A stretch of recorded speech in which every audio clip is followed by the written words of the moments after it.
Hello, welcome to the Sorcerers Cove, episode 5. This is on Ayahuasca, and I'll probably be going over a couple of parts because there's quite a lot to discuss about Ayahuasca. It's a very interesting topic and well worth the investigation. Before we start, got a new announcement, and that is my first book is going to be released in about 6 to 8 weeks. It's called Eclipsing Hades. It'll be released in the US and as a hard cover version. So Eclipsing Hades, keep your eyes out for it. It's basically a story of or a different approach to the story of the formation of hell and its kings. So keep an eye out for that one. It's going to be a good book. Make all the copies, send it to your friends when you see it. So keep an eye out for that one. First thing to start with is, what is Ayahuasca? So coming up, we're going to have a look at the implications of what is this sacred thing.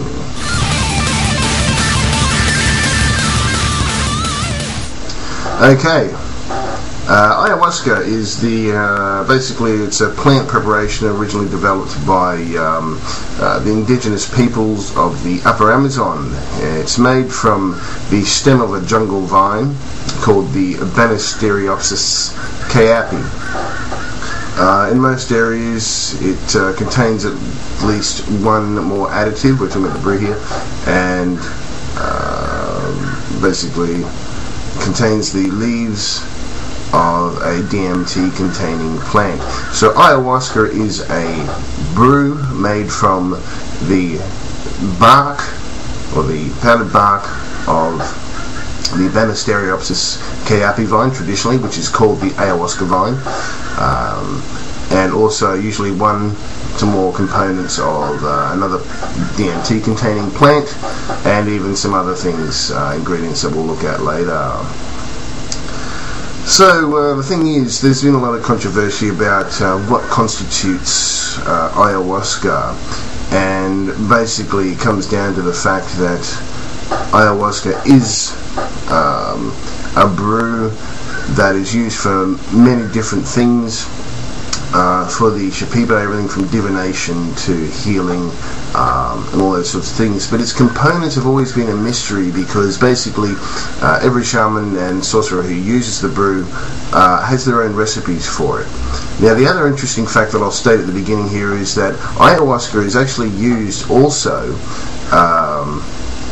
as a base formula or brew, indigenous brew, that allows the natives to study the elements of every plant at their disposal, and they've been using that for millennia. They've actually come to a point where they know more than 1,200 different plants and their properties for different ailments.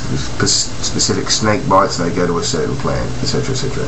So they learn through this process and through this ayahuasca the different properties of the plants at their disposal and in their environment. Many sorcerers and shamans have a specific little garden that they put all their and grow all their plants in. These are usually kept hidden in secret even from the rest of the tribe and or the culture that they're in, and goes on from there. The controversy that is around, or one of the controversies around ayahuasca, is that people say, well, if it doesn't have the vine in it, then it's not traditional ayahuasca. Dennis McKenna came out with a term called anahuascas, which is different plants that don't actually have their caapi vine,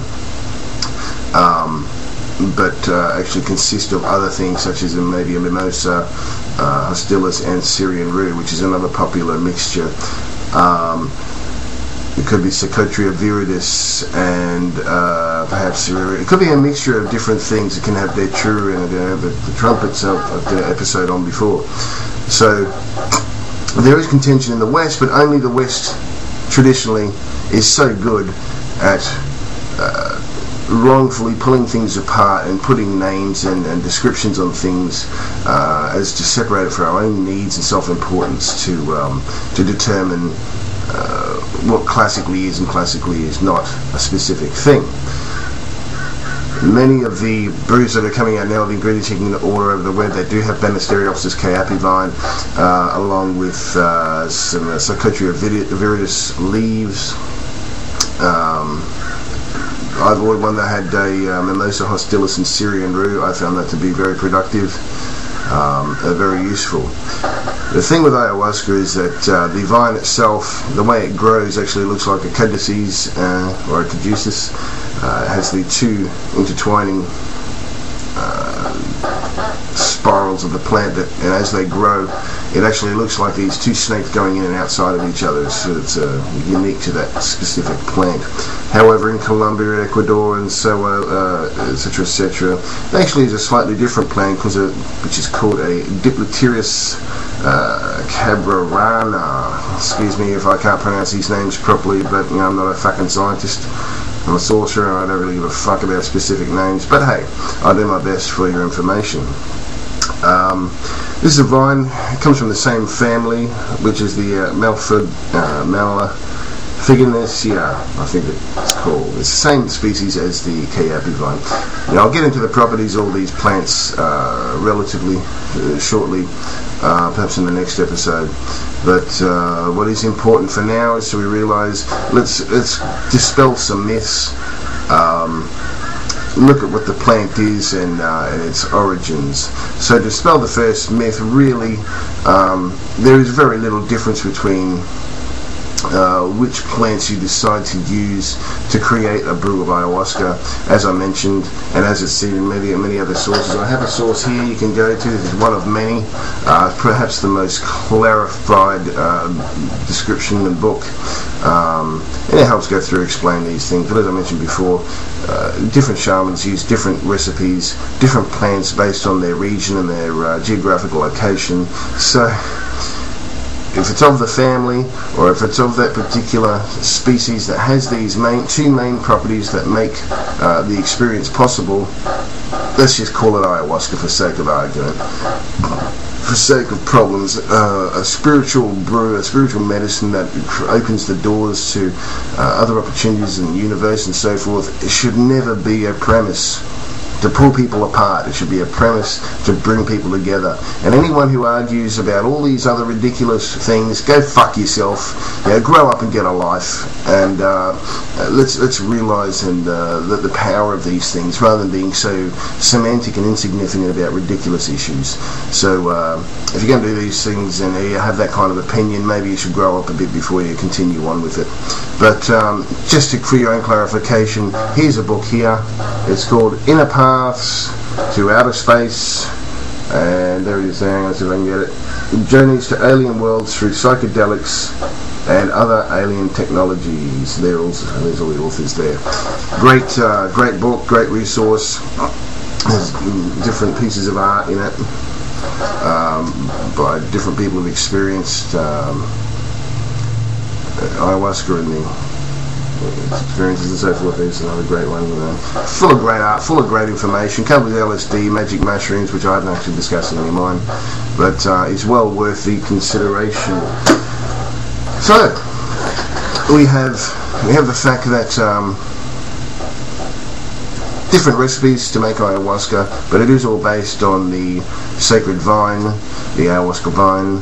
The ayahuasca vine does contain small quantities of DMT, but also contains mainly its monoamine oxidase inhibitors, which are the specifics I'll get into later, but it stops the body's enzymes and so forth and allows the release of DMT from the base plant. But anyway, we'll get into that later. Ayahuasca is ayahuasca. There's different family trees. We're still under the same main family. The DMT comes from an outside source. There are other additives mixed into it. There's a multitude of different ways to do it. So leaving it on that note, I'll catch you later, and we'll go into the next episode.